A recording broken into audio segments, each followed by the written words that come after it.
Good evening, ladies and gentlemen. Welcome to Tapped In with Tony Bogan. Tonight on our podcast, we'll be featuring three-star quarterback and three-sport athlete Dru DeShields from West Branch High School. Dru DeShields had an amazing junior year as QB for the Warriors, throwing for nearly 4,000 yards and rushing for over 1,000 as he led the Warriors to a regional championship game. He is seen as one of the top QB prospects in the state of Ohio, and we're going to get the chance to talk to him real soon. Coming up next will be Dru DeShields. And we are back on Tapped In with Tony Bogan with Dru DeShields. Dru, welcome to the program. Thanks for having me. Not a problem. Football season is less than 100 days away. I know you're focused on baseball season, but you had an amazing junior year, and I definitely want to talk to you about that. Mm-hmm. Thank you. I'm actually running track this year. Oh, I got you. Yeah, so I'm not playing baseball. I'm running track this year. Trying to lift a lot of weights, get in the weight room. Got you. What events are you running in track? 400, 4x4, 4x2, and long jump.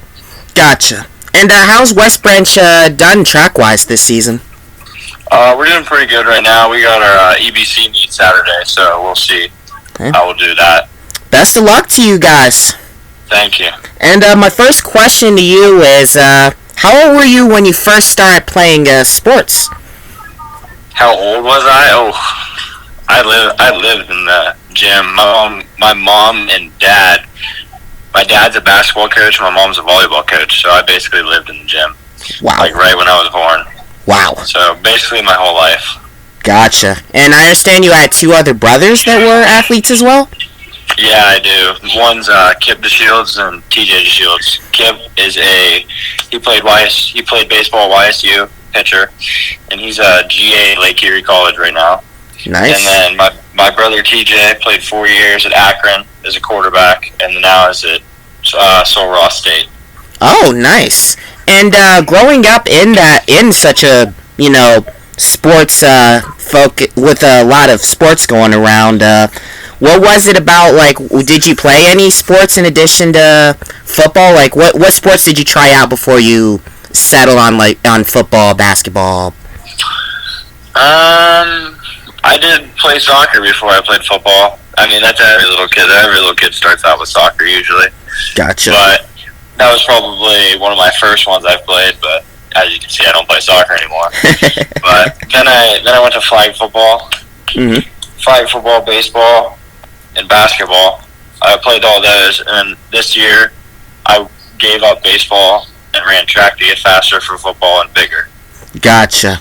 And growing up, seeing your brothers play football, how did you learn any tips from them, like when they were coming through West Branch and playing athletics in college? Any good advice that helped you through your career? Yeah, my brother played quarterback here, the middle one, TJ, and then the oldest played wide receiver. They helped me through everything. They made me stronger as a person and as a player. I mean, one of the best sayings that they say, my mom came up with it though. It's play hard, have fun. I mean, that's like what I base it off of, because you kind of relax, you play hard, and have fun. No doubt about it. If you're not having fun, then why play? Exactly. And growing up, how excited were you to get the chance to put on the pads for the West Branch football team, seeing your brother play QB for them and witnessing that atmosphere?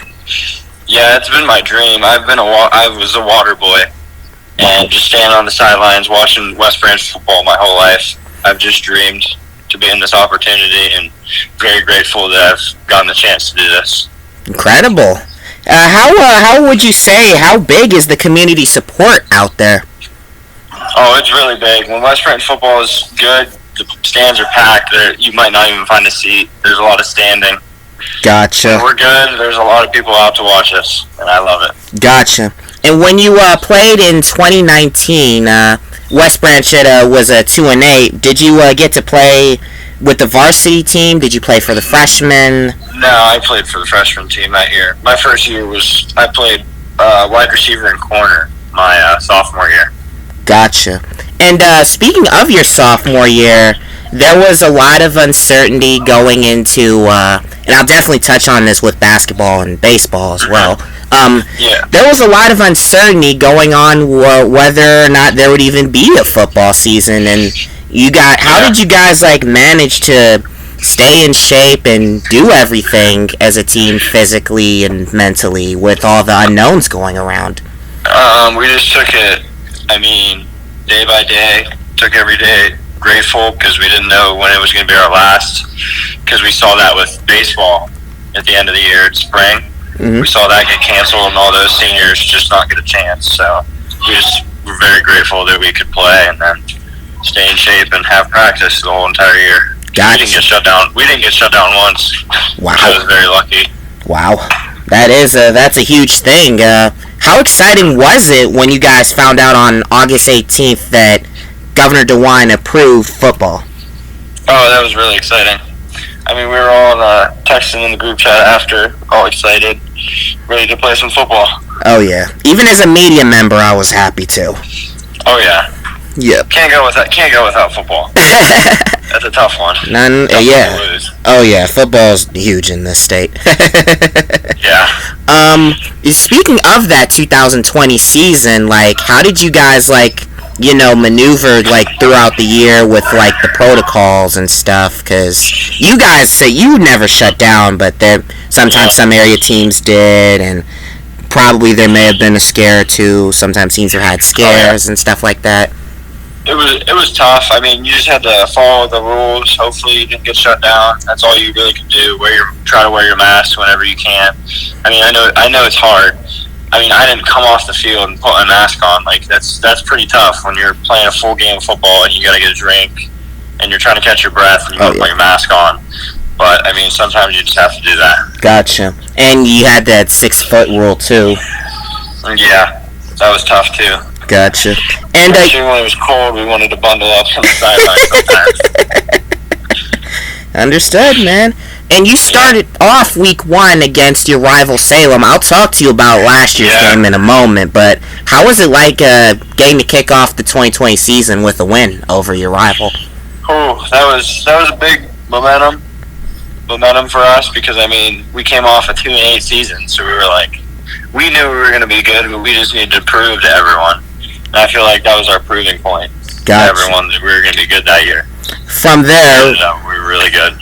Yep. And from there, you guys won the EBC, and you guys went to the playoffs. And how was it getting to play with? I know Brock Hillier was the QB that came before you. How was it learning under him? It was very nice. He taught me a lot, and he was a great person. He's playing at Marietta right now. Gotcha. So I'm still in touch with him. He's a really good person, and I love being behind him. Awesome. And you guys played against Ursuline in the playoffs due to the way the OHSA did the playoffs. You had home games and none of the neutral site stuff. How tough was that game, losing to a team like Ursuline? That was really tough. It was just, I don't know, it was tough. I'm trying to think, but it was back and forth. It was just a very skillful team of Ursuline, and we were just trying to match that skill. Because the first half, we were down 21 going into half, but then we cut it back to a 1-score game and tried to come back, but ended up coming up short. Gotcha. You guys went against Brady Shannon, UCF baseball commit. Yeah. How's it playing against a QB like him? He's a really versatile QB. I thought he got better his senior year than his junior year. I thought he was a lot better. Gotcha. In that game, he was more confident. Gotcha. But yeah, he's a big kid, runs really well, throws the ball well. He's a tough QB. Gotcha. And I know you guys, at the end of the year, even though you were out of the playoffs, tell me about the shootout between you guys and CVCA. I saw it was a 58-55 final? Yeah, it was. I don't know. That was not a good game. It was a good game, but it wasn't for us because we were up we were up big at half, and then ended up just blowing that game. It was not good. Gotcha.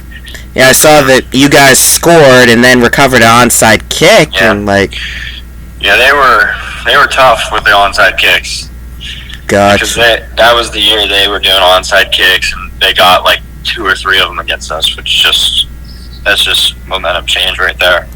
Gotcha. Get the ball back, you score, get the ball back. It's like, okay, go back out on defense. Yeah. Gotcha. And how was it to like play with, have the fans with just parents only? Because I know student sections by and large weren't really a thing during the season. That was kind of tough. We had to bring our own energy, which I feel like we did. We had to bring the energy with the team, keep everyone up, just try to be as loud as we can, really. Gotcha. Because it was only our parents in the game, so it was pretty tough. Gotcha.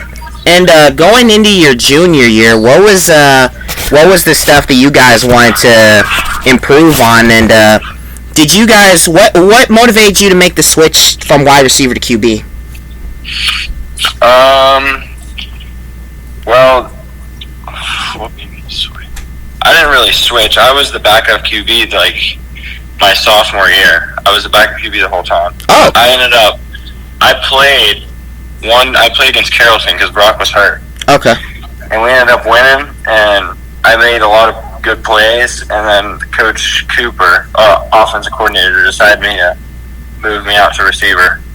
Gotcha. A little bit to play there because I knew all the plays and routes because I had to as a quarterback, so he just threw me out at wide receiver.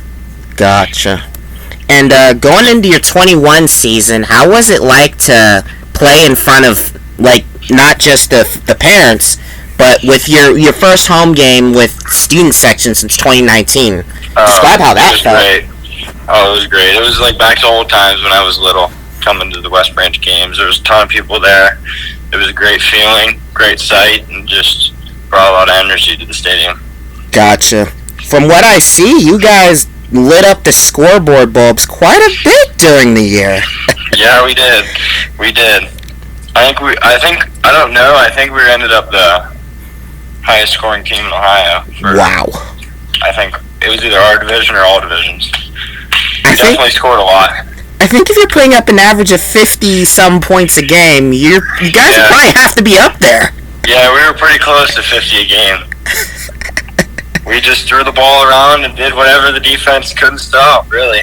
Man. One game, Stephen Moore had like 7 rushing touchdowns. The other game, I had 5 passing, 2 rushing. It's really whatever the defense gave us. Oh, my goodness. We had weapons everywhere. That's impressive. That's video game numbers. Yeah. That's fantasy football numbers right there. Really? Our fantasy football team would have been pretty good. Oh, yeah. Week 10 against Salem. Your big rivals. Probably a lot of talk back and forth because rivalries. Oh, yeah. Saturday night, Quaker Stadium. It's a back and forth game. Salem's got the lead late in the game. First, take me through the game time drive. Oh, right when you said the Salem game, I got goosebumps. So it was well, they scored, and I looked at the scoreboard. I knew, but I looked at the scoreboard. I was like, we're scoring, because I thought they were going to go for 2 guaranteed and try to just end the game.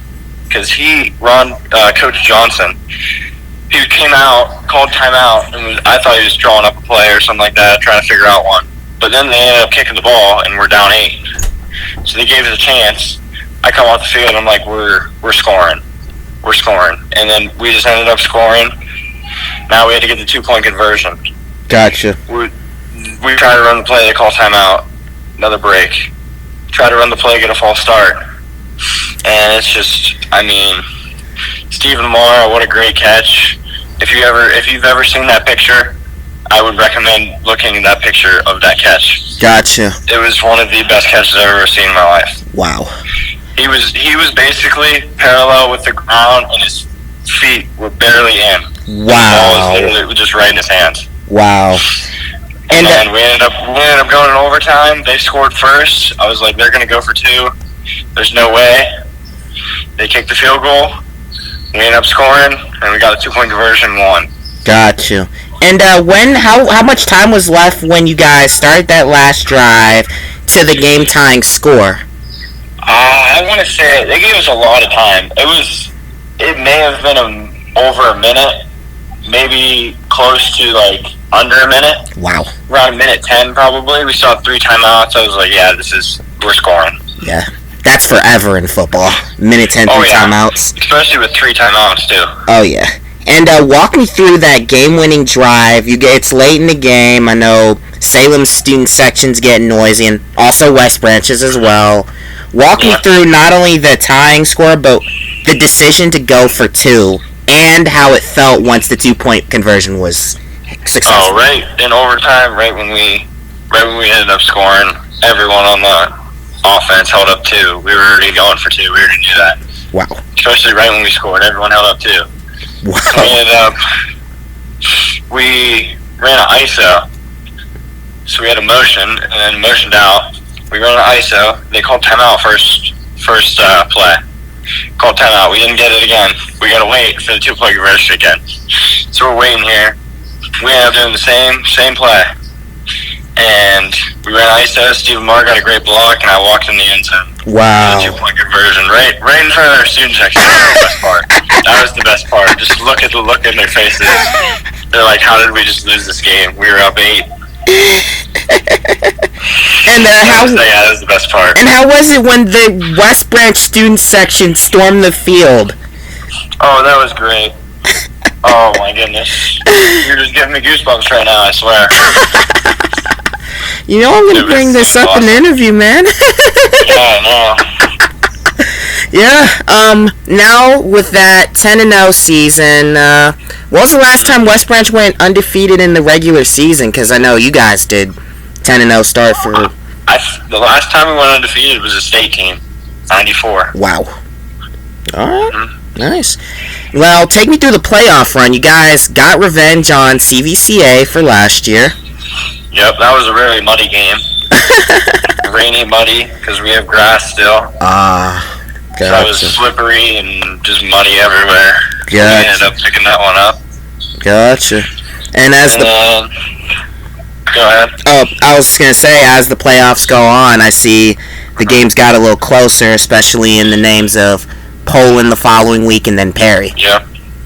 Yeah, those two were really close. We just had to battle those out, get out victorious, and then keep moving on. Gotcha. That's what we did. I think, weren't you down 13-0 at one point against Perry before you came back? Yeah, we were. Gotcha. First half. Gotcha. That one was another crazy game. Gotcha. Because they had a chance to at least tie it up and go into overtime. At the end of the game, they threw a Hail Mary. Mm-hmm. So that was another close game. Gotcha. And where was this game? It was a neutral site. I forget where it was at. It was at Boardman. Boardman, gotcha. And then you guys play against Ursuline, Part 2. Yeah. And then it looks like Brady Shannon lit the scoreboard up. So, how was that game? I would say DeMarcus McElroy was on fire that game. He had, oh my goodness, a crap ton of rushing yards and rushing touchdowns. He was everywhere. Oh, yeah. It was just hard for us to stop. I mean, they had a good game plan coming in.